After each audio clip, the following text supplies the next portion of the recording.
Hi friends, it's Sajid and today I am reviewing The Strange and Beautiful Sorrows of Ava Lavender by Leslie Walton and Beauty Queens by Libba Brie.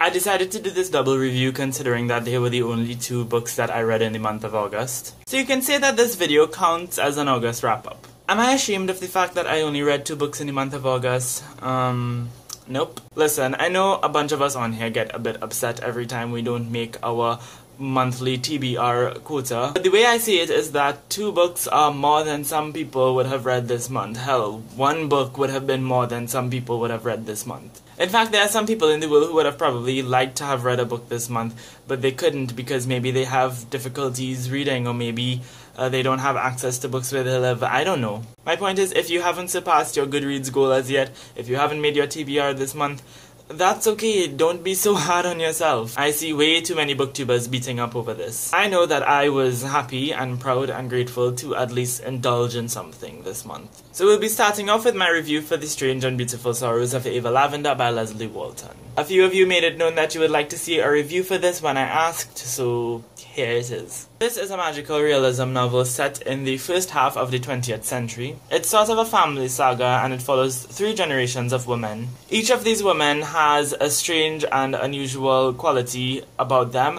that ultimately leaves them being ostracized by the community and people around them. We first start off with Emmeline, who is from France and migrates to the US as a child. And she has this sort of paranormal 6th sense. We then follow her daughter Vivian, who has the ability to smell anything.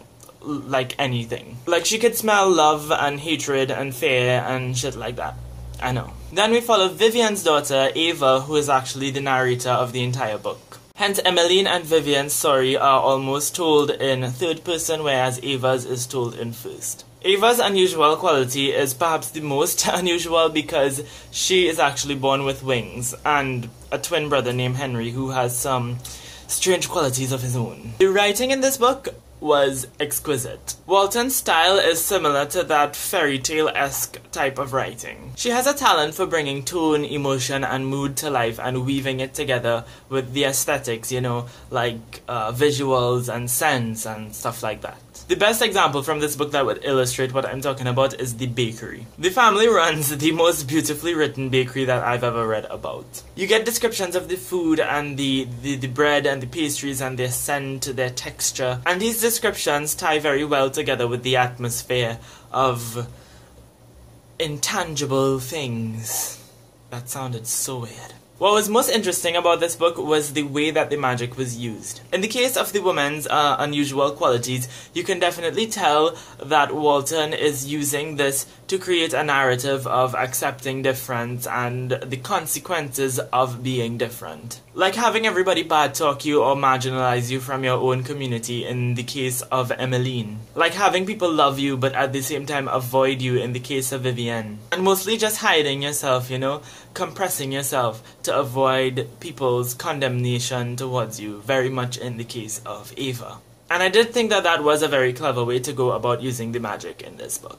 However, at times I did feel a bit of a disconnect when it came to the magical realism. I don't know, there was something about the magic in this book that seemed a bit off. I felt like there was no consistency in like the construction of this magic. There was no coherence, there was no, you know, similarity between the different magical things that were happening throughout the story. If I took all the magical scenes out of this book and put them side by side and look at them, I wouldn't think that all of them came from the same story. And the fact that sometimes I wasn't sure if something had meaning or if it was there because the author could get away with it being there made it very hard for me to buy into the magical realism thing. So there wasn't ever really any plot to this novel, it's more of a character-driven story. Personally, I most enjoy Emmeline's story, you know, with her being an immigrant and suffering so much tragedy in her life and having to deal with so much change and nostalgia, it just made for her to be the most interesting character.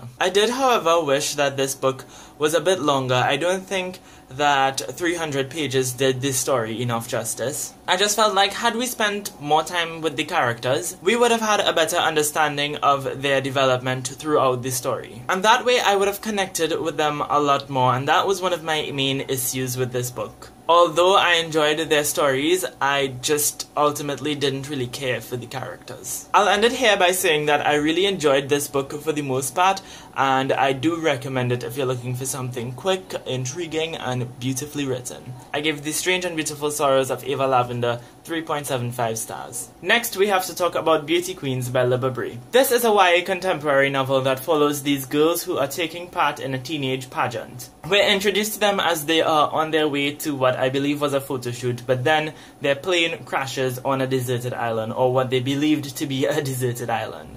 And obviously the story follows these girls as they are trapped and trying to survive on this island with minimal resources and minimal experience. This book had a very interesting story going on. In addition to these girls just being stranded on the island and trying to survive, you realize from the beginning that there is something strange about this island, something sinister is happening in the background. And as you continue with the story, this narrative begins to unfold more and more. So you can also say that there was a slight element of mystery to it. The writing in this novel was very witty and clever. I read The Diviners by Libba Bray, and the main thing that I can draw from her writing is that her narration feels like a character of its own. It's not just words that are meant to tell a story, but it feels like, and this might sound weird and might confuse some of you, but it feels like, you know, the story is telling itself. Let that sit.